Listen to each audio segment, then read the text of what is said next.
This episode is brought to you by Mortified Colorado. Hailed by This American Life, The Atlantic, and more, Mortified is the hit storytelling show where adults share their most hilarious and embarrassing teenage journals in front of hundreds of strangers.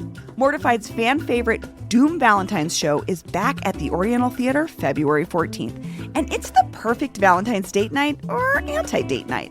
You've seen the Mortified Netflix series and heard the podcast. Now, catch it live. Tickets sell out every year, so grab them while they last at getmortified.com/live.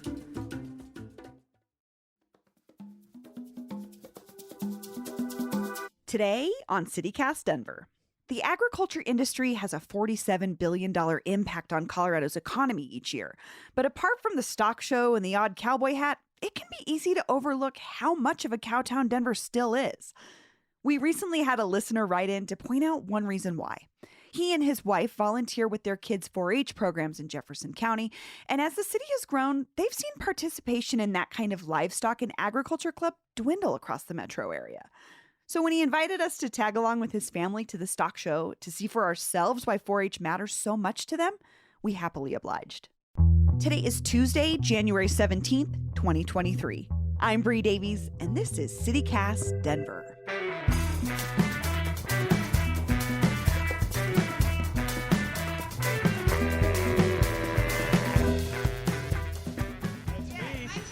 Hi, Tasha. I'm Paul. This is Bree. Hi, nice to meet you. Nice. My producer Paul Caroli and I met up with Tasha Leatherman in the basement of the National Western Complex, and she guided us past pens of cows and other animals back to her family's stall. Okay, so this is Lilo. This is my daughter's goat. Hi, Lila. And then her brother Stitch. Our friend Lilo and Stitch. Yeah, they were born on May 21st, which is my daughter's birthday. They fell in love because of that. Oh, that's a pretty good birthday present. It is. Tasha had been there for hours already, supporting her 12-year-old daughter Miranda as she prepared her goat Lilo for the first day of the Junior Market Goat Show. Miranda was missing school to be there because the show was the culmination of her work raising Lilo and an opportunity to earn some serious scholarship money. And so today they're going to show in a showmanship where it's about the youth. It's about the kid. How well do they know their animal? How well can they handle their animal? Anything and everything, all types of information about the youth. So it's not just Knowing- about the goat, it's about the handler, Yes. right? Can I ask why the goats are wearing these like adorable capes? Their jackets, Okay. it's to keep them clean. Oh, okay. Because they've already had their bath, they've had their clipping done, and it's to keep them clean because, well, they're in shavings. They poop and they pee here. If they Sure. lay down on it, you don't want your goat to be dirty. You want it to be pretty for show. Interesting. I love that there's a whole goat apparel world. Oh, there's a store right outside, and it's goats, sheep, pigs, cattle. So we've already spent, a couple of dollars in there buying stuff we need. Hey, they look We bought cute. a new jacket. They look so cute. So they are fun. But yeah, so today is showmanship. It's about the youth and how they handle the animal. Not all animals are good. I mean, they've spent the past couple of months working with these animals, training them, bracing them, just spending time with them. But sometimes you get out there and the animal's having a bad day. Maybe they didn't like their neighbor companion, so maybe It got them all in a tizzy and maybe they're they not have in a a good stomach mood. ache. I don't know. Maybe there's another goat that they have a bad relationship with. Who knows? So Goat drama. yes. Okay. If you do win, I do know that you are able to go through the auction, and then that is scholarship money going to the youth. Cool. And so you can make money that way, but we're not doing it for the money. So It's more for your daughter to get this experience, and experience. really kind of figure Yes. out maybe this is what she wants to do yes, for her future or okay. So I know that you all live in Arvada, right? do, yes. Okay. I would say there's definitely I can think of quite a few places within sort of the suburban urban areas where it feels a little rural, but like what is your living situation? Are you guys like urban farmers? we have a third of an acre, Okay. which is pretty good for the city living. But in Arvada, you are allowed to have 2 small goats. Okay. So, because my daughter shows here. This is her second year showing at the stock show. And if she shows for 3 years, she's eligible for scholarships that they offer. And she Oh, wants to be a cool. vet or go into veterinary science. She wants to do something with animals, and so to receive a scholarship from the stock show would be fabulous. And so last year she showed a steer. This year we were not sure if she was going to be able to show a steer because we live in the city. We can't keep it in our backyard, even though I want to, and I have not room. legal. Sure. Right. We do have some people that we know through 4-H that they do keep their cow at a horse boarding facility. Okay. But it's not as it's not as common to have a place for your cow if you No, don't not live at in a more all. rural area. Okay. Sorry, they're like butting heads with the goats next door. So again, you live in Arvada. Were you and your husband into goats, like into raising goats before your daughter? How did this No. become a family So affair? we got involved in 4-H because I first enrolled my son in Boy Scouts. I found out that's not really for us. What else can I do? And I grew up in Missouri, and I'm like, I knew of FFA and I knew of 4-H, and so I started looking for like a 4-H program. We got involved with a farm in Arvada who leased the animals to the kids so that they could use the animals for 4-H purposes. They would show them at our county fair. And so we got involved that way, which was fabulous. And then we just kind of, hey, I fell in love with goats. And I'm like, how can I get goats?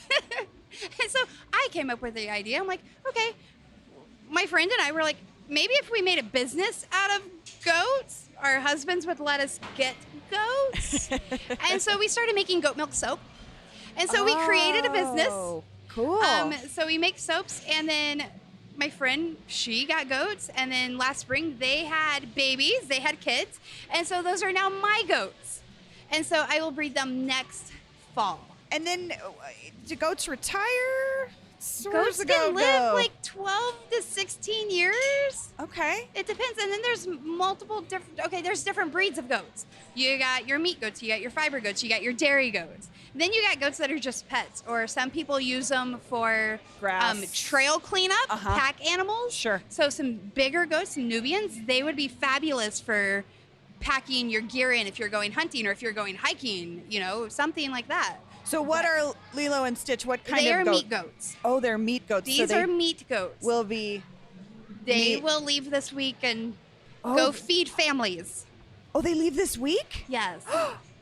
So your daughter has to like get her We goats have to say ready, goodbye. show them off, Yeah. get to the pinnacle of the goat success, and then say goodbye? Yeah, that's the hard part. Oh. But she has chosen to do it. Also,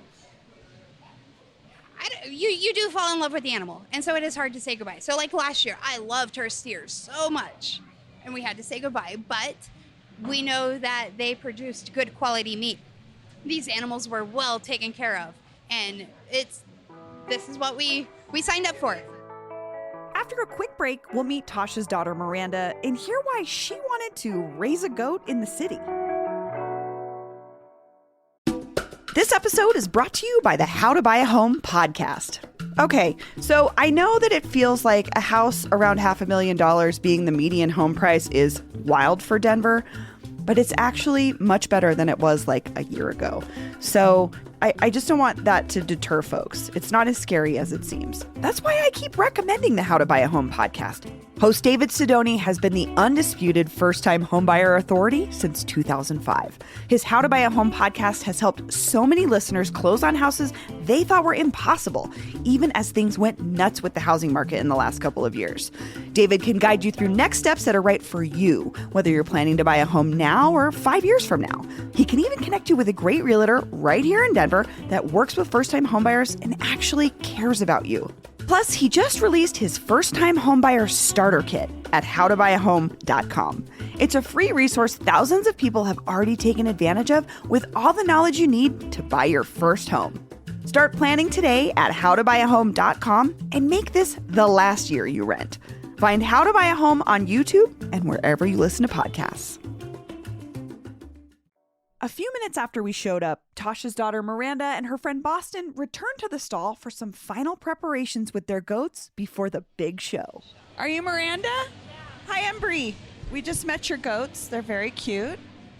Can I ask you some questions about them? Yeah. I mean, I have to say, I haven't met a lot of 12-year-olds in the city that are raising goats. Like, how did you say, like, this is what I want to spend I assume you spend a lot of time taking care of these goats. Why did you want to do that? I just enjoy being around animals, and they can live in our backyard, so it's easier, and I can always be with them. Until the end of the stock show, and then you Yeah. have to say goodbye. Yeah. And then you get new ones? Are you planning on getting a round of goats? No. No. I'm over market goats, kind of, because the market goats we've always done in the past have been really noisy, and I want to be respectful of my neighbors. She just wanted attention all of the time. So I have a toddler, and I have to say they're kind of like that. it is. They it just really need is. your attention all the time. All the And so, time. like, I'm trying to shovel out front, and then she's screaming for us on the back porch. And yeah, so I'm okay just to keep my dairy goats. Okay. Is that for you guys? No. No, Okay. that's for the fitting contest. Okay, so what is the contest you're prepping your goats for? Can you explain? I'm not doing a contest. I'm showing for showmanship. So I'm getting my goat ready. I'm going to fit her legs, which is putting adhesive and paint. Since I have white paint, I don't have to get colored paint for her because you only have to do their legs, and that's all. What do you mean? So, is this like a pedicure situation? Boston, you want to help me on this? So it doesn't matter as much with showmanship, but when you go into your market classes, you want their legs to be bigger and stockier. But you're kind of like puffing them up. You're kind of like Yeah, you're enhancing You're them. making them look better than they actually are. Okay. Did you guys meet here on the goat circuit, or how'd you become friends? Just our 4-H group. Your 4-H Yeah. group. Okay. So in your 4-H group, what are you guys working on together? Like, everybody's raising their own goats. Do you get together and talk about how your goats are doing? Like, what does the program look like? We have monthly practices. In the winter, not so much, but the goats more in the summertime, we have monthly practices. It's where you practice showing your goat? Yes. Is that what you guys do? You practice showmanship, and showmanship is all about the showman, so it's like the people. And then the market classes is all about your animal. Okay, so you're like learning this whole world of goat showing, but also like what kind of goat you have depending on sort of where they end up after you're done with raising them. Yeah. So I have to ask, is it emotional for you guys when you know you have to send your goats off to their next destination and they're not with you anymore? I don't really think about it until like a couple weeks or a month before. Yeah. But I try not to think about it because it's just too much. And I don't like to think about it right before show because that just puts, You want to be like psyched up and ready for the show. yeah, I want to remember the good parts of it, not Yeah. the sad parts. Yeah. It doesn't help that my parents remind me of it all the time. They're like, are you going to miss her? Are you going to miss him? Are you going to miss them? And it's like, I don't want that to happen. And then if my friends talk about my goats and how I did, I'm going to try not to be emotional because she won't be with me Yeah. after that. So it's going to be like, and then I'm going back to school the day after I say goodbye. It's a bittersweet moment. Yeah. Your goat does well. You got to do this great thing, and then your goats go on to their next part of life. Yeah. And I'm not worried about winning or anything. I just want to do this because I like showing. So they're just resting now until it's time. Then you'll Yeah. get your In you'll about do your illusion leg fluffing and okay. about 30 minutes, we're going to start fitting them. Okay. And we'll come back and watch you show. Yeah. Thanks, you guys. Yeah, we'll of be course. back. Good luck this afternoon. Thank you. Thank you. Results of class final to the apartment students that did win. We got 10,000. In first place, Kelly Huddle. Paul and I poked around the rest of the stock show for a bit, and when we returned to the basement, a couple of sets of bleachers were filling up around a large square pen, and Miranda was leading Lilo around the back with a group of other kids and their goats. We found a spot next to Tasha to watch it all go down. Miranda has changed her outfit. She's got her show outfit on. She is. She's stripe on stripe. She looks great. So all of the kids, it's almost kind of like an interview. But there's like a very serious looking guy with a microphone who's like going to call the kids up. So we've got kids lined up with their animals and they've got numbers on their backs like they're getting ready to show. Miranda, I see Miranda in the Oh my God, back she with looks Lilo. so cute. Her outfit is Maybe a amazing. little nervous? I would be nervous too. I'm nervous for her. I know. I think This it's is like nice. her big moment. She's bringing Lilo out. But Lilo is out of the jacket, so we can really see what Lilo looks like. Lilo's like a all white body with a brown head. Cute. Just a reminder, when you're in the show ring, do not lift your animal to brace them. All 4 feet have to be on the ground. The exhibitor She first? I'll be honest. I think so. I'll be honest with you. This judge seems really Oh, this is intimidating. my husband, Nolan. Nolan, nice to meet you. Nice Paul. to meet you. I'm Bree. Bree, nice to meet Nice you. to meet you too. How are you feeling right now? So far, I'm okay. She's a little anxious, She and looks I'm a nervous. little anxious. So I would be nervous too. It's just the last 5 minutes are stressful. Yeah, that's true. Understandable. You don't know what the animal's gonna do, what she's gonna do, what somebody else's animal's gonna do. We watched as 6 kids walked 6 goats around in a big circle, then line up in front of the judge. What are they doing? The kids are pulling the heads of the goats. So they're bracing them. They are bracing them. The back legs are kind of out. Their goat is stretched. The head is up. This is a good position for the goat so the judge can look at it and see kind of the muscle, the shape of the goat. They're looking for that round butt. Okay. The judge walked down the line examining each goat and assessing how well each kid was handling their animal. Oh, he's And so if you touching notice Lilo. the kids, they all have like a look on their face. They're Serious. My child can look, frustrated sometimes, but they all can. But they keep their eyes on the judge, and they keep their goats set up, and they're keeping the goat in between them And the judge. at all times. It all comes down to the judge's opinion. So it's all about the judge. What is the judge feeling that day? What does the judge think looks good to him? And you never know what the judge is thinking. You really can't read that guy's face. And if you I mean, watch- half of his face is a giant beard, but you really can't read it. The kids walked in one more big circle, and the judge lined them up in one last row, giving his final evaluations over the loudspeaker. Miranda and Lilo were second from left. So I think when he asked her to just step back and show the front end, did a really nice job. When I come in and handle, I get a little bit more clear. So it looks like the first 4 placed. Okay. And then the last 2 didn't. So Okay. Miranda didn't. And that's Oh. fine. So she didn't get anything. Oh.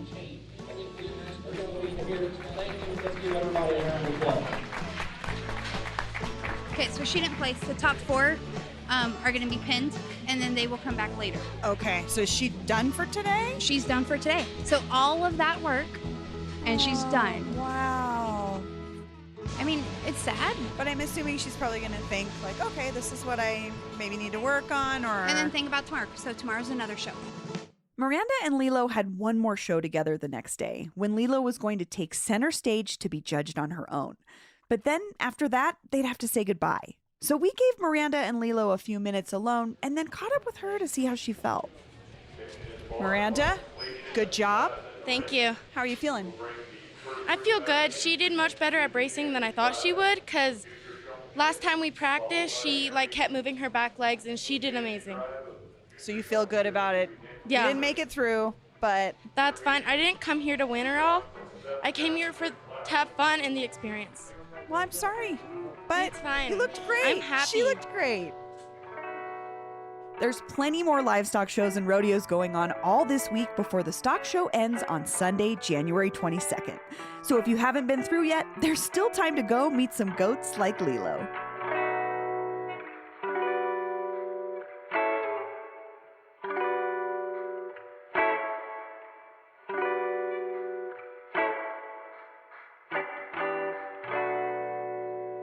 And here's what else Denverites are talking about. Tacos. But let's be honest, when are we not talking about tacos? And we're ready to get serious about them to find Denver's best. And we need your help. We're going to do one of our famous head-to-head food battles, and we don't want to miss out on your favorite spot. So let us know, what are your favorite tacos in Denver? Text us your fave or leave us a voicemail with your name and neighborhood, and you might even hear it on the show.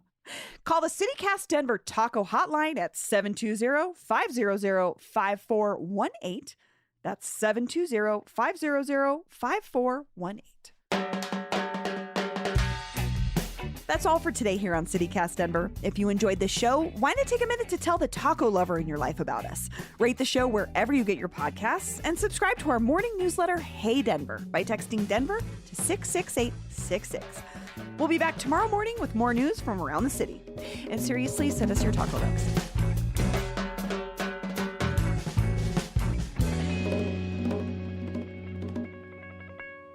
Bring back the Arby's. That's all I have to say about that Torchy's location. R.I.P. I miss that Arby's.